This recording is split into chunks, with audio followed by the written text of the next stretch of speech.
Thomas Jefferson Planning District, I think, has been outstanding in terms of the good work they've done, the organization he's built.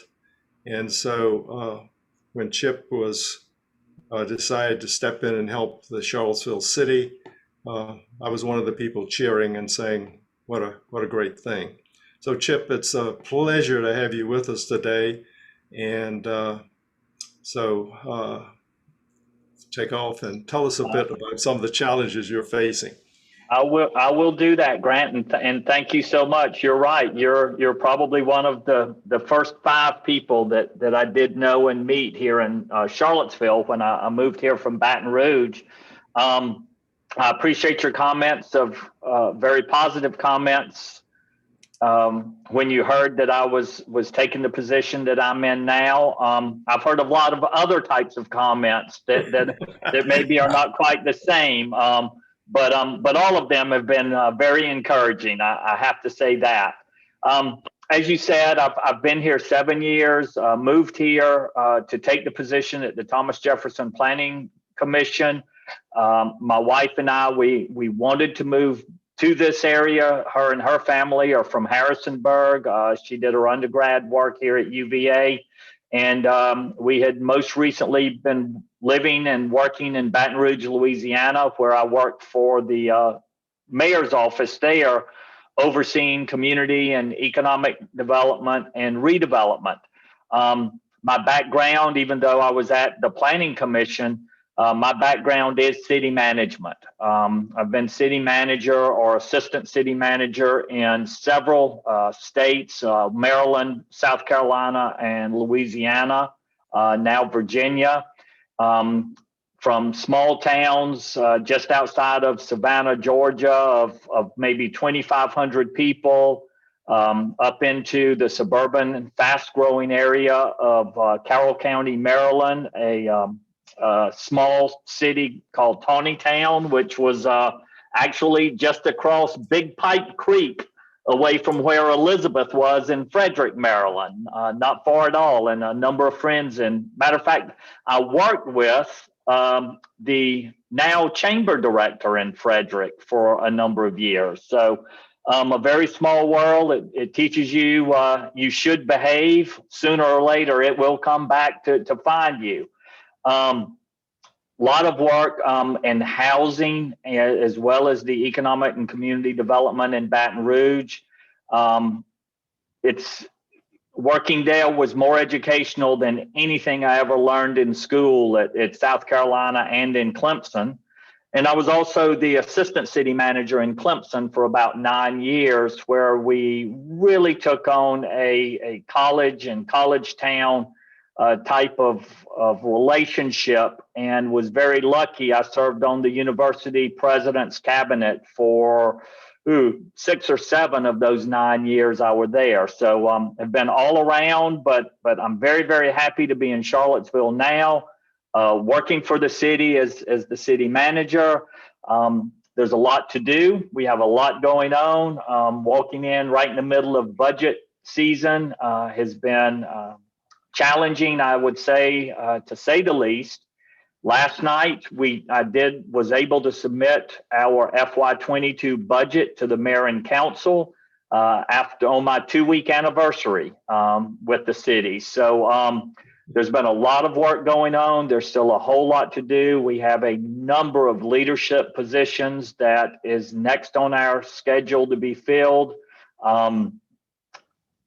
Though again, challenging, but I think a real opportunity, not just for the community of Charlottesville, but for the organization itself with the city. We've got about 7 leadership positions that we'll be filling within the next few months. There aren't many times an organization can have that kind of opportunity to make a real cultural shift in its leadership. Usually when you're getting 1 or 2 at a time, it's much, much more difficult, if in fact just impossible. But with the number of leaders we have coming on here, hopefully we're going to be able to begin to move the city in a very, very positive direction, start building some relationships, and that's one of the real priorities that the council, when they hired me, they knew there was a number of challenges, knew we had a lot to accomplish, but they did ask me and directed me to focus really on three areas initially. And that was stabilizing the government with new hires, getting the leadership team in place, filling those vacancies, getting us through a very trying budget time. Just like private business, our revenues are down sharply because of the pandemic and all of the indirect effects of that. And then finally, they directed me to build relationships, internal, external, all around. Council wants to work with staff in a different manner. They want staff to work with the community, and they want all of us to build a relationship with our business community.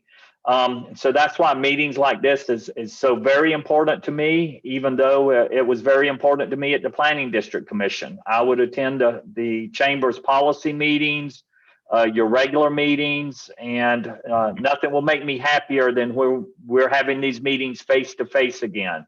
So with that, that's kind of who I am, what we're doing here. And, I just cannot emphasize how important it is for the city manager's office to work with the chamber and all of the business community. What we're trying to accomplish is a very comprehensive and very interrelated need. We can't address our housing need, which is without a doubt in a crisis situation, without having the business community involved. We can't address our business and job growth without having our transit and transportation involved. We can't do any of this without the health, safety, and education of our children and all of our citizens.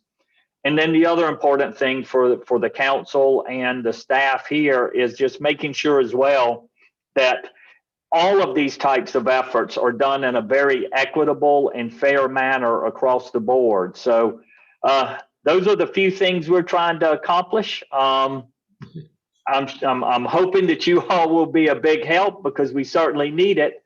And I look forward to working with everybody at the chamber, as well as all the businesses, whether part of the chamber or not, quite frankly. And I would be more than happy to tell you more about myself or to answer any questions. Just be nice to me. I'm still the rookie here, so I may not have all the answers, but it is something we can find out for you if you do need. So I'll be glad to talk more or answer. Well, Chip, I think one of the things we're searching for is actually from a positioning or whatever, what can the chamber and chamber members do to help move things forward? I think one concern that I've heard is that a lot of business people have not felt welcome in the city council meetings. And I know that's not under your direct control, but any advice you could give us as to things we could focus on that could be help from the business community would be really helpful. Well, certainly, and some of you that I see are on the call that I've been working with for years here. I think it'll be no surprise that most of what I'll tell you are things I've just learned from experience, not necessarily in a classroom anywhere. And I say many times, the several years I spent in Louisiana was more education than anything or any place I've ever been. But one of those educational things I picked up on there was how important relationships are.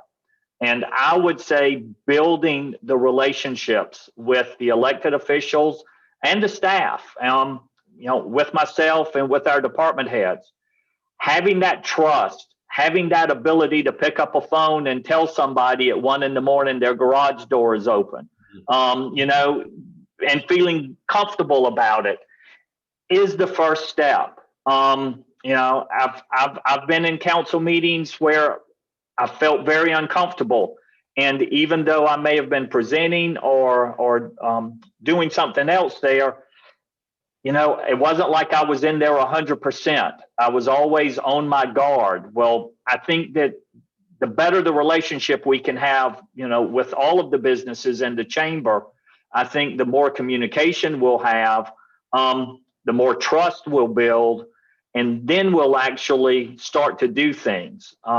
Because I do believe too that with trust and relationships, which I think is the other thing that the city needs from you all, is bringing that free thinking, that entrepreneurial spirit, and way of doing business. Charlottesville is a very, very unique place. It's got very unique opportunities, but also unique challenges. We have to think differently here. We can't keep doing the same thing. And so it's the business community that's really the best at that. And the more you can help provide that to us, I think the better we all will be. One thing when I invited Chip to come talk with this group, he hadn't even started on the job yet. And so I, made it pretty clear to him, we're not looking for a presentation from you or anything like that. But really, I think this is a valuable time for a listening session for Chip.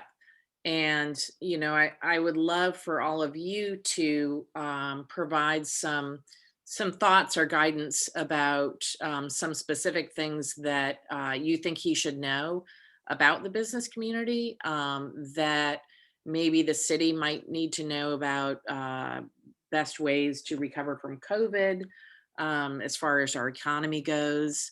It's really a time for Chip to learn from all of your perspectives what you think he needs to know. So I would just open it up for any of you to discuss that issue, if anyone has any thoughts. Well, Chip, if I might, Neil Williamson, and I think it's still appropriate timing to say congratulations or condolences, whichever fit. When you came on, you mentioned the need to bringing on staff and the empty seats in the room. I agree with you with regard to the potential sea change. The question is, how are you prioritizing these many hiring positions? We have again, a lot of the work that we do is in the development sector. So we work a great deal with the community development or the neighborhood development services department. Mm-hmm. And there's room for improvement in that department. And it's been lacking some leadership for some time. And I'm curious, I know that there are several positions throughout the city administration, from deputy city manager and below. There had been some in a previous iteration of city management, some understanding that they were going to hire the people that were going to run the show and then the people that are going to do the work. And those of us that are sitting on applications and other things might want to get some of the work done while you're looking for the people to run the show. Can you speak to that prioritization, Chip? Sure. They will, right now, they will be, for the new hires, it is an equal prioritization. Our goal is, hopefully on Monday, I will have about 7 ads, I think it's 7, that will hit publications.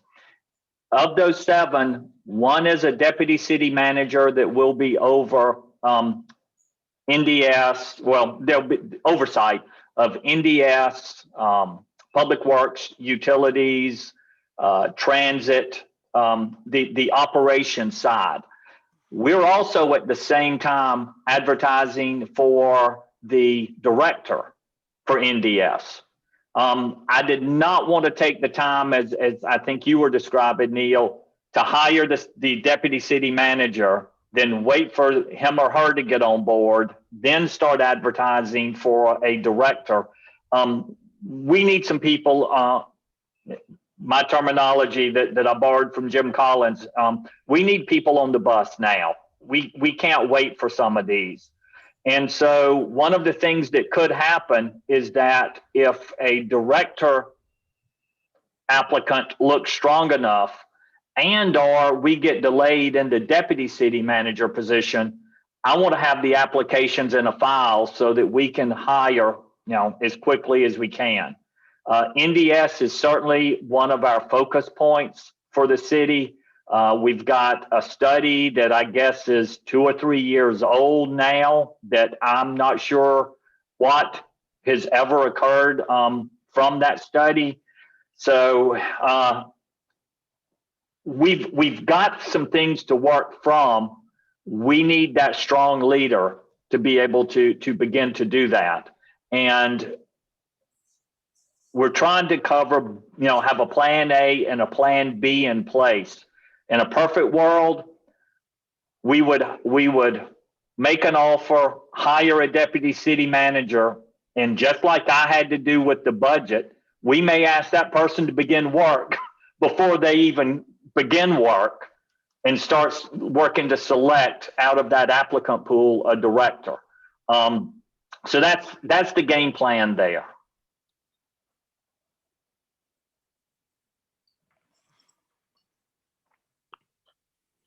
Anyone else have anything to add? Or Chip, do you want to touch on the budget at all that you? Yeah, I'll be glad to. And I think one of the things too, Grant, kind of asked what I could ask for from you all as well. And I know this is a big ask, but some patience will be very much appreciated. It is tough trying to do everything that needs to be done. We really are down. I mean, I hate to keep saying it and I hate to keep passing the buck at all, but we're down the number of people that just to do the day-to-day operations of signing what needs to be signed, getting things on the council agendas, is more than a 24-hour-a-day job. So we have to prioritize. We have to get some of these important things out of the way. And I mean, I've heard a lot from the development community. It's most important for me to get the right people in place so that we can not just take care of what's on fire right now, but so that we can make sure it doesn't catch on fire again. I'm a huge believer in Jim Collins. I want to get the right people on the bus. I want to keep them and put them in the right seats. I will not just fill seats with the wrong people. So if we have to keep things vacant for a while, that's one of the things we'll have to live with, because getting the wrong people on the bus just messes everything up. So patience, that's what I ask for.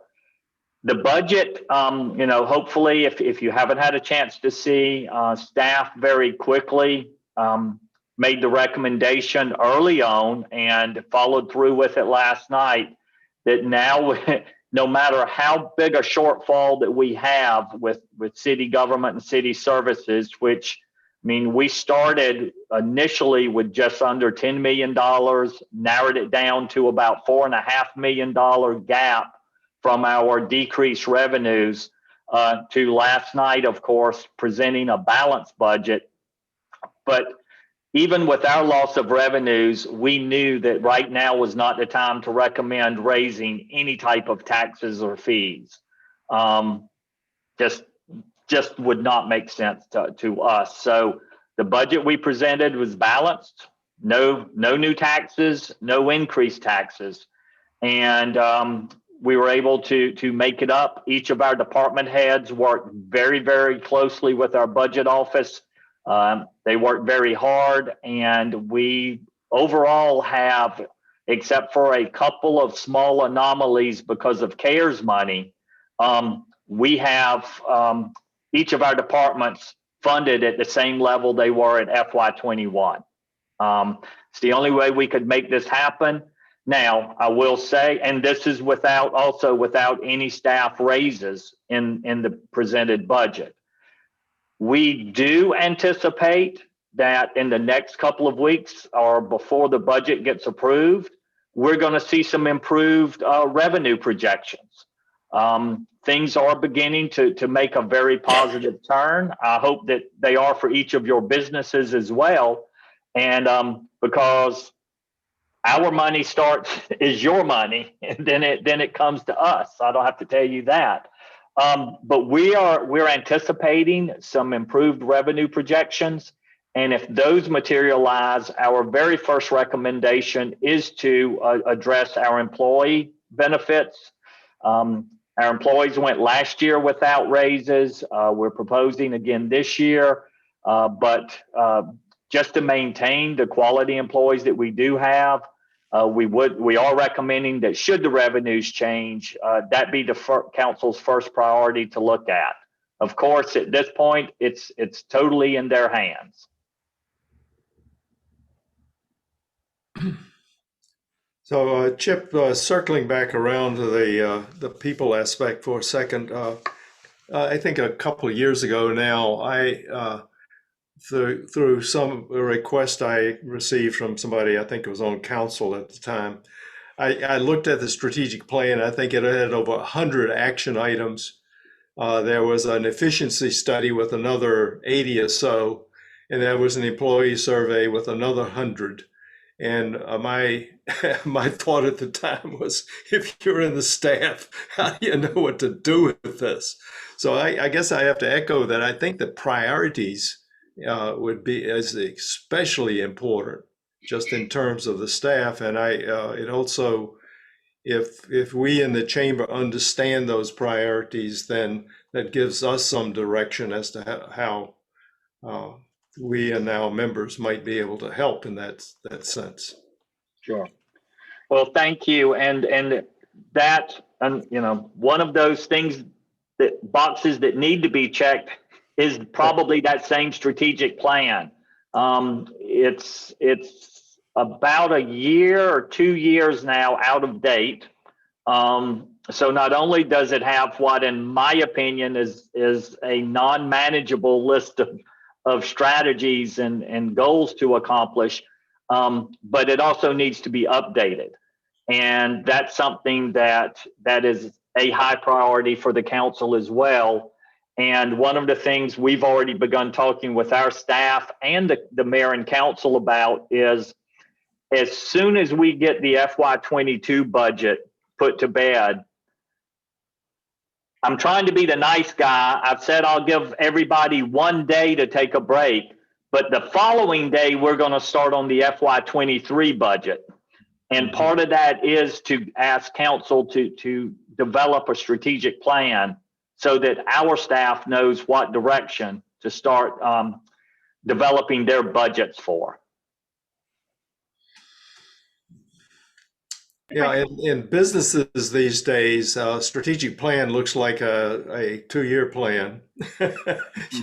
What does it look like now, and what does it look like whatever the future is going to be? And I guess my comment would be priorities, not details, and from the council. Yeah. Well, I'm also a very, very firm believer, and we did this at the Planning District Commission when we would do small area plans and other type of planning documents. Make it manageable, make it achievable, and have a couple that are slam dunk quick wins. The city of Charlottesville could use a few very quick wins, I believe. Mm-hmm. Yeah, it always seemed to me that the council should set priorities and long-range goals, but then the staff should respond with a how-to plan. Without the 144 checklists that comes from the council in the old days. Yeah. Well, I'm talking too much. Other questions from the other folks would be really, really welcome. Grant, I'll jump in. Hey, Chip. Hey, Todd. Be here and support you. I think you pegged it when you talked about sort of the width and breadth of the existing strategic plan that kind of has everybody casting all about. It's not workable. I also wanted to address the first point. I think, I forget who made it. It may have been Chip, about the business community, this is a good time to see the business community at city council meetings, to have you folks weigh in with your priorities. I know those meetings can be intimidating, and sometimes it's tough to sit in there and be there. But you know, the vacuum that is created when people stay away is not good. And so this would be a good time to see, to see chamber folks involved and expressing, their wants and needs, because other folks are doing it. Yeah, good. Thank you. Right. Grant, if I another one of my old stories, but I learned again in Baton Rouge, and there, just to put it into perspective, Baton Rouge is roughly 10 times bigger than Charlottesville. We had 12 council members and a strong mayor. My first day at work, I asked the mayor about working with the council members, and he said, sure, work with everybody. Just keep one thing in mind, young man. There is only one thing in this world the 12 of them agree on, and that's the fact that each one of them wants my job. And everything they do is towards getting my job. Just keep that in mind. But the thing that I really learned, back to what Todd was talking about with attending meetings, is that as department heads and staffers, we weren't required to be at every city council meeting. But I learned very early on, because my budget had one of the largest dollar amounts in it because of the grants. I attended every one, and I had the president of the council, which was the head of the council, the mayor didn't participate, asked me why I came to every meeting, because I wasn't on the agenda for every one. And I told him that what scared me more than not being there for an item I had was not being there when they created an item that had me in the crosshairs. So I sat through every meeting just hoping I was never needed.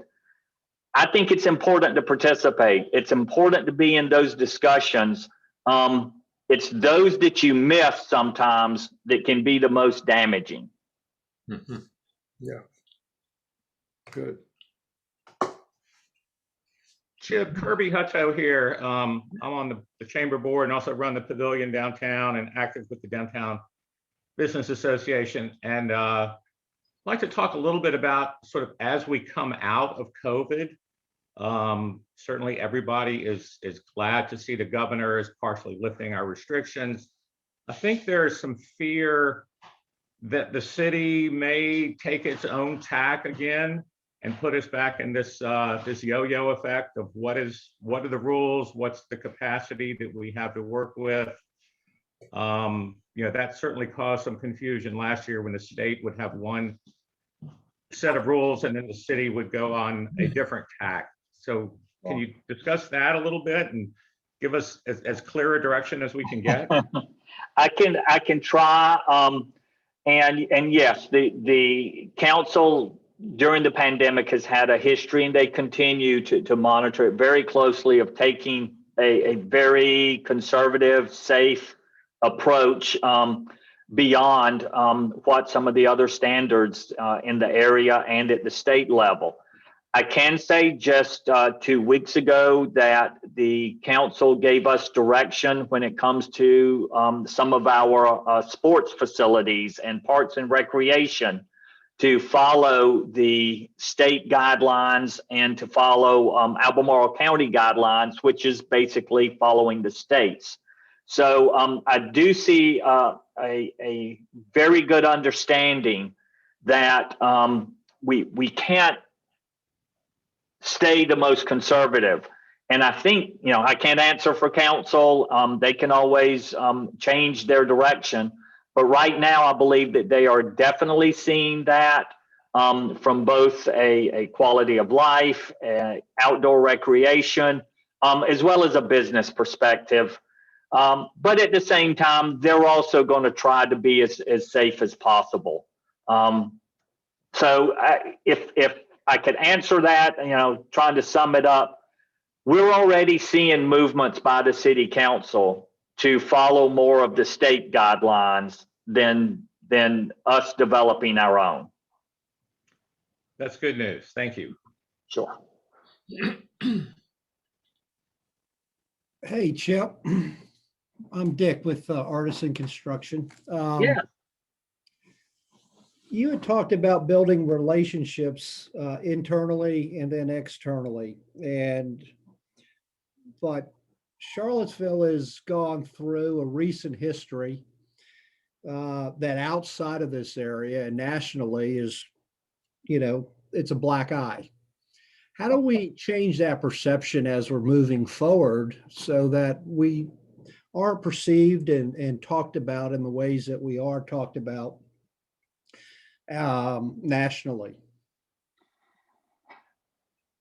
I believe those relationships internally are the first step. I think that if we turn externally and outside more nationally, it becomes more of a marketing piece than really living and breathing good communication, good relationships. I can remember back, as I said, while my wife's from the area, I'm, as if you couldn't tell, I am not from Virginia. But I've been following Charlottesville for over 25 years. I've been a city manager around. I mean, Charlottesville for many, many years was known nationally in the most positive of ways. I believe to get back to that point, we've got to build ourselves internally first. We've got to get our relationships within City Hall better. We've got to get our relationships from City Hall to the business to the citizens better. If we do that, the other real attributes we have in this area, I think making our relationship nationally is going to be easy. We've just got to do it closer to home is the first step. Okay, thank you. Sure.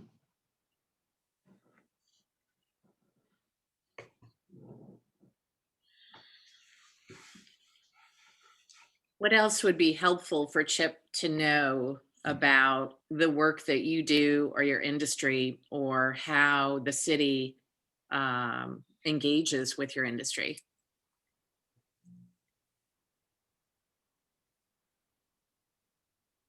How about parking? Sorry, I'm sorry. I think my internet's going out.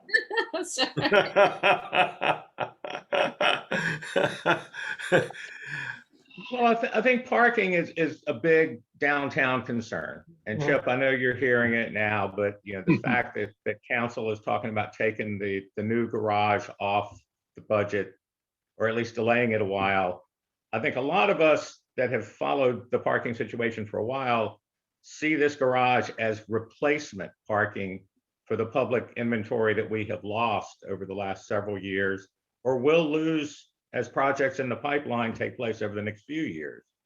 So I think it's important not to strictly look at this as new parking. This is just maintaining an acceptable level of inventory to support the downtown community. And I know there'll still be letters sent and other things coming, but just want to make sure that I get frustrated when I hear people talk about new parking, because that's not really what we're talking about. Sure. And I think parking is, as I know all of you know, is an issue everywhere. Little old town I grew up in, 1,100 people. My dad had an auto parts hardware store. Parking was an issue there when you couldn't park immediately in front of the front door. So I do understand it here. I do believe council respects that as well. I think the couple of big things that are of highest issue for us right now is trying, for the amount of money that we do have to spend, trying to identify exactly what parking will look like and what travel will look like post-pandemic. I do think that there's a question there. Is it mean we're not going to need more parking? Not at all. But what will that parking need to look like?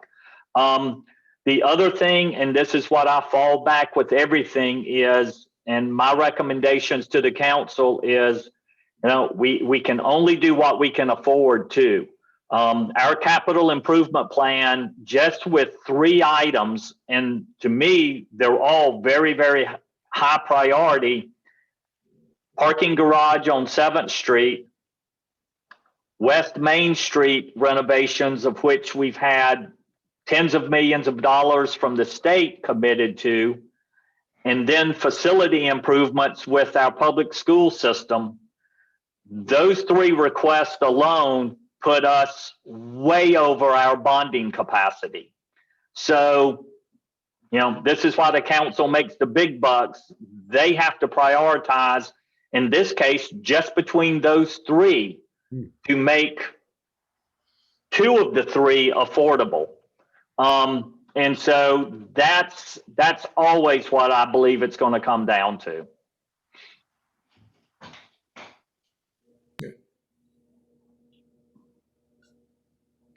Chip, do you want to talk about some best practices maybe that you've seen in some other cities that I know you're passionate about, public transportation and some other places where you found in other cities?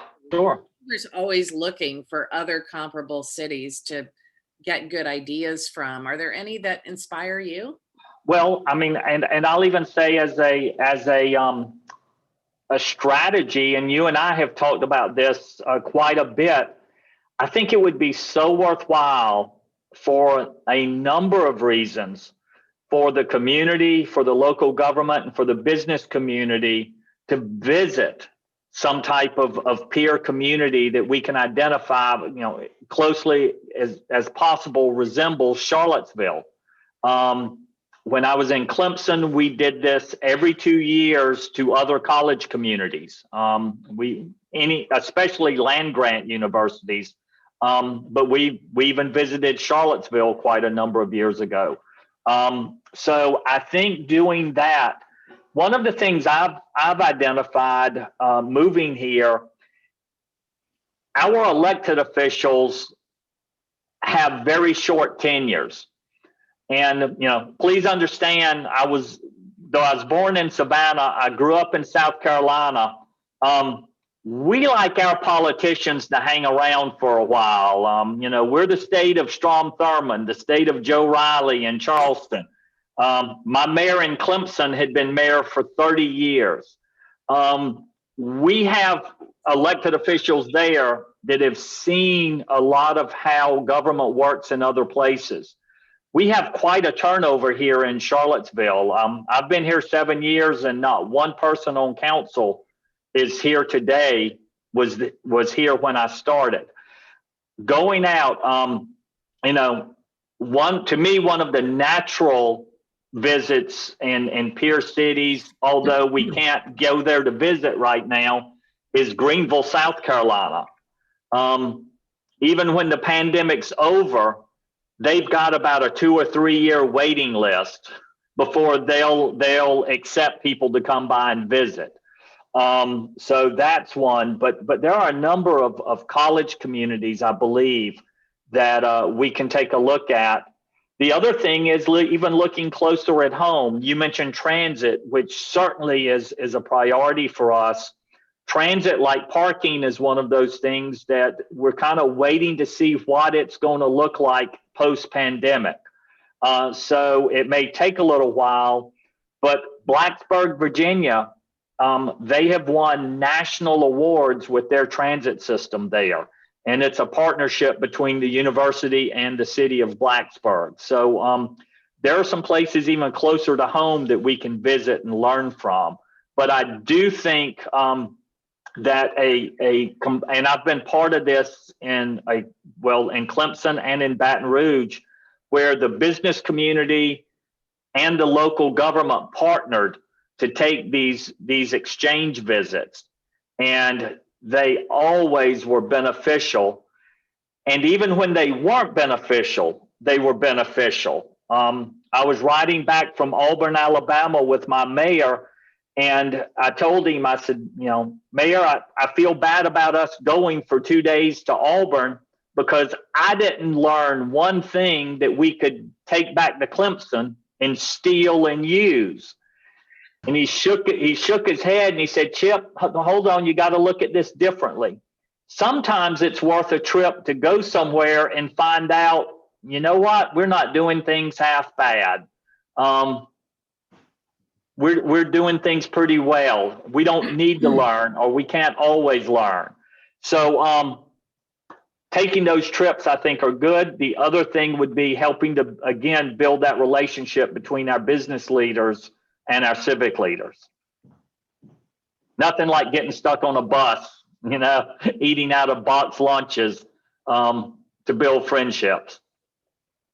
That is so true. We did my previous chamber. We took a trip to Greenville, South Carolina, and I just happened to seat our county executive next to a business person who had been unable to get a meeting to discuss a very tough issue. And I put them next to each other on the plane for better or for worse. And by the time we got off the plane, they both told me that the trip was well worth it. And we hadn't even left, gotten out off the plane yet. So I agree with you on those connections. One of the things I think about a lot, and this is sort of a national issue as well as a local issue, is since I have a wife who originally was Dutch, we travel to other countries a bit. And if you compare some of the other countries with what we see in the United States in terms of modernization, you go, oh my gosh, we're way behind. And if you translate that point to the local area, the trade-off between tradition and moving to modern methods and architecture and all the other things is always a difficult trade-off. And that to me translates also to housing, because when I drive around Charlottesville, we have a lot of housing that is in need of fundamental repair. So it's not just developing new things, it's also how do you incentivize and help develop the housing that we already have and make it more of a livable situation for people. Certainly, and that is one of the areas, and it mostly came to light for me prior to this position, but at the Planning District Commission. We did a small area plan and for Fifeville, which is the Cherry Avenue area, and off of 5th Street. And that was the housing need there. Not just for livability purposes, but also preservation, the ability for generations of families to stay within the neighborhood that they were born in and preserving that housing stock. And a neighborhood like that, they understand fully that it takes density to create the numbers to help with our housing costs. But at the same time, they don't want to give up their way of life within that neighborhood. And so it is going to take a very broad brush type stroke for housing to try to meet those needs of increasing density without overdoing it to the point that it can completely change a neighborhood. And housing, I mean, it really came home to me. I had a couple of candidates in town, one from in-state in Virginia, but the other from out of state last Sunday. And as we rode around and I just pointed at houses saying, well, here's what that house would bring if it were on the market, or some of those that were on the market. And they immediately were having concerns of being able to live here.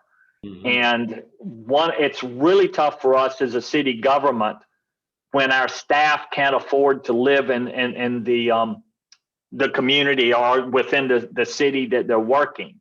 And it's not at the level, again, as I've told my staff, get used to my stories. Ours is not a fun conversation as I had many years ago where, and maybe Charles Hartgrove will appreciate this as a ex-city county manager. I interviewed in Chevy Chase, Maryland, and got to the short list, was interviewing with the mayor and council, and a standard answer or standard question for city managers is, do you have a residency requirement? Do I have to live in the city if I work here? And I asked the mayor and council that, and nicest lady mayor put her arm around me and gave me a little hug. And she said, honey, we don't pay that much. Oh, wow. For Chevy Chase. I don't want to see Charlottesville at all in that situation. But we're not terribly far from it. Yeah, good. Well, I was just switching back to relationships for just a minute on that score. I think neighborhood services is a big key to this, because getting the people involved in the kind of city that they want, the kind of neighborhood they want, is critically important. And the TJPDC is good processes for that. So I know you have experience in that area.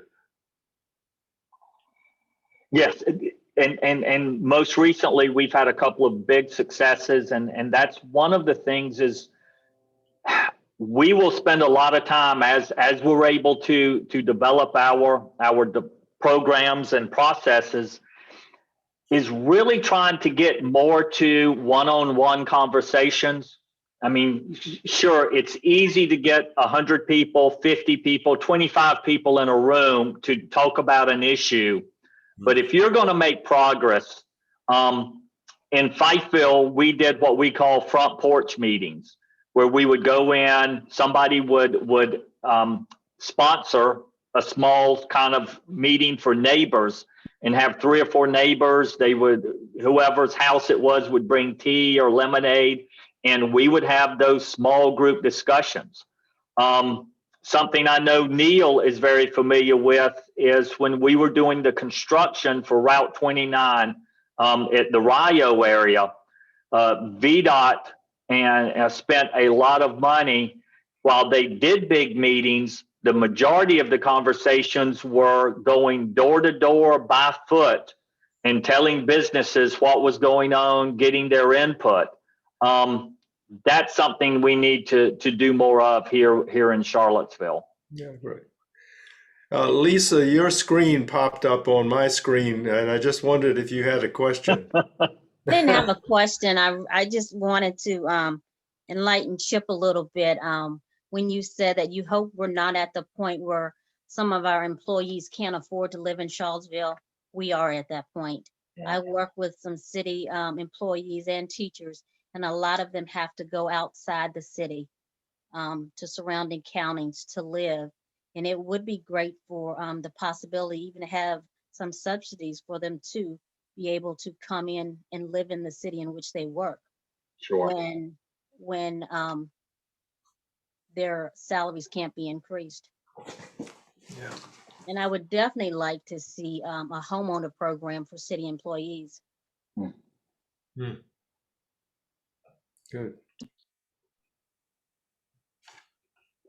Ayana Marcus here. I didn't want to interrupt. Hello. I also had a question for you, Chip.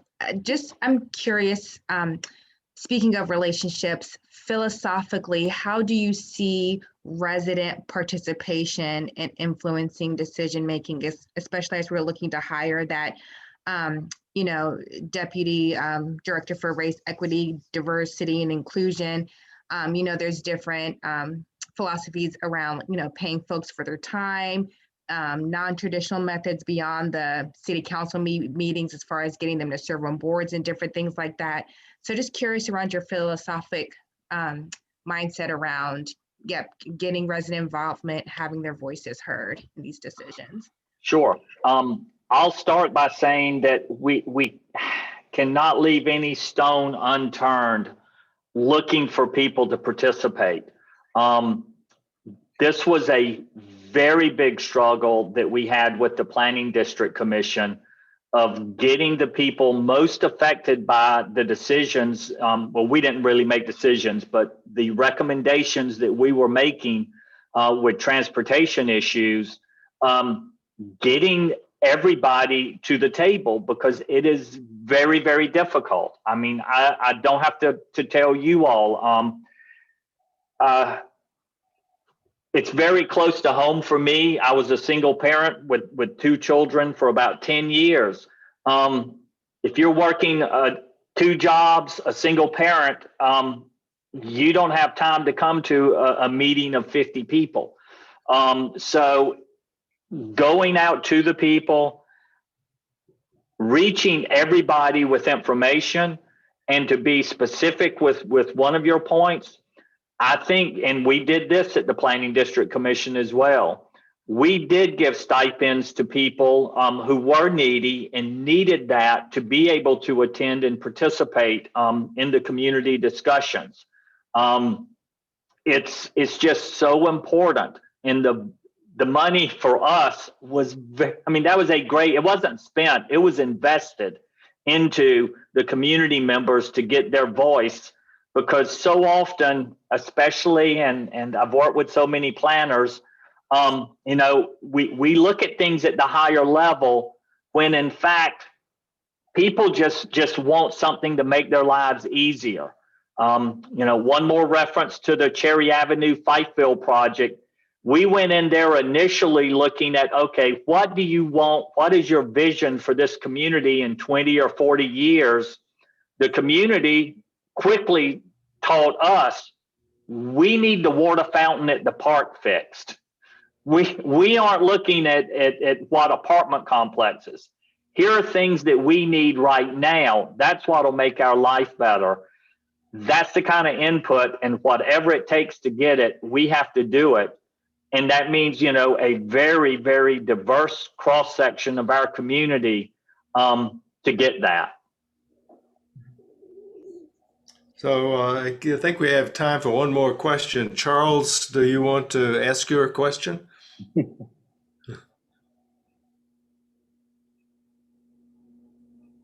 Yeah, you're on mute, Charles. Yeah, there you go. Trying to give you a softball here, but also it's not. It's a lot more complicated than it sounds.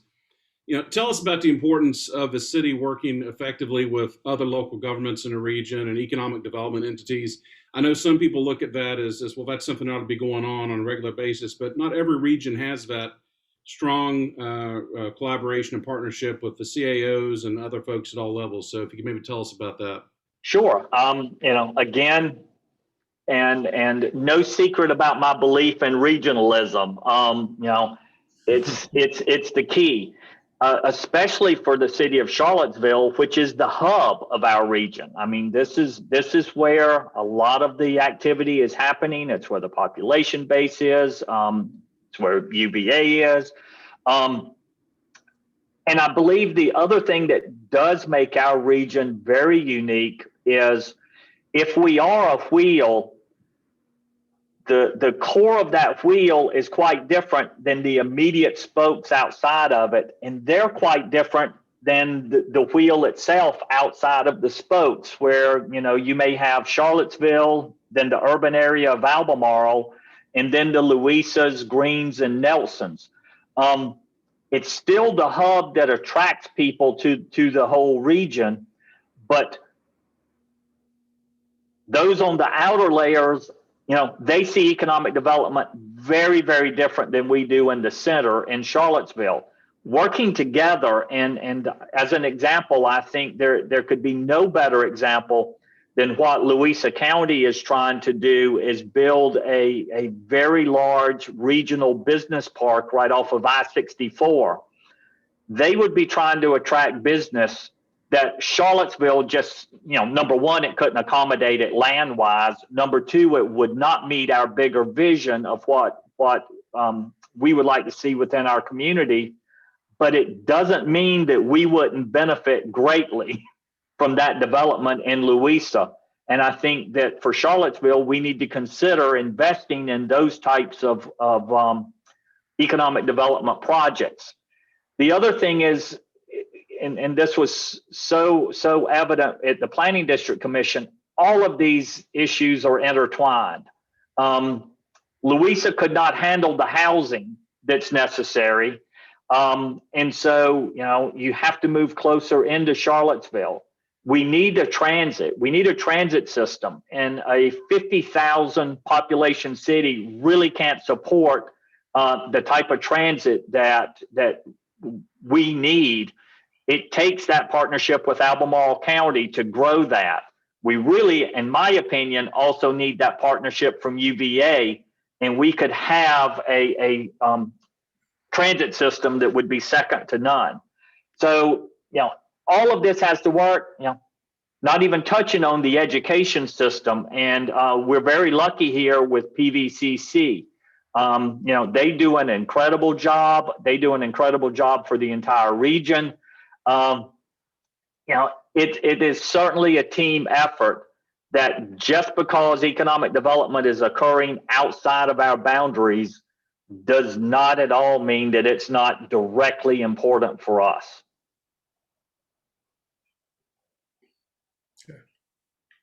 Okay, well, we're up at the end of the hour here. And so, Chip, thank you very much. This has really been enlightening, and really glad to hear your vision and approach to things.